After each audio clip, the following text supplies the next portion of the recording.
ৰাতিপুৱা অফিচ যোৱাৰ আগত অকণমান মই কিতাপ পঢ়োঁ চাহ খাই খাই আৰু এইটো মোৰ কাৰণে মোৰ মি টাইম, নিজৰ অলপমান স্পেচ আৰু সদায় অকণমান কিবা নহয় কিবা পঢ়িবলৈ চেষ্টা কৰোঁ। পঢ়াৰ হেবিটটো ধৰি ৰাখিবলৈ চেষ্টা কৰিছোঁ।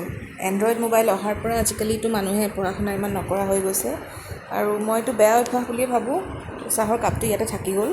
এইখন কিতাপ ডক্টৰ আকাশী তৰাৰ মোৰ প্ৰিয় পুৰুষবোৰ আৰু ইত্যাদি, এইখন পঢ়ি আছোঁ এতিয়া কাপটো কিটচেনত থৈ আহোঁ, অকণমান কিটচেনটো চাফা কৰিম আৰু কিবা এটা বনাই খাওঁ। আন্ধাৰ হৈ গৈছে বৰষুণৰ কাৰণে। আৰু এইটো ৰুম পোহৰ হৈ থাকে কাৰণে ভাল লাগে। খিৰিকীখনেৰে বাহিৰলৈ বৰষুণ চাই থাকি ৰ'দ চায়ো ভাল লাগে, বৰষুণ চায়ো ভাল লাগে। আৰু এইখন মোৰ সৰুকৈ থাপনাখন, সদায় চাকি জ্বলাওঁ তাত। মষ্টলি গধূলি জ্বলাওঁ, ৰাতিপুৱা কেতিয়াবা দৌৰা দৌৰি হ'লে সময় নাপাওঁ। গধূলি আহি গা পা ধুই মই সদায় এগছ চাকি জ্বলাওঁ, তাৰপিছতহে মই কিবা এটা খাওঁ। আৰু মোৰ সৰুকৈ এইখনেই ঘৰ।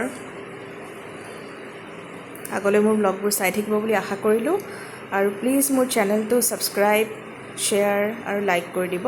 Thank U.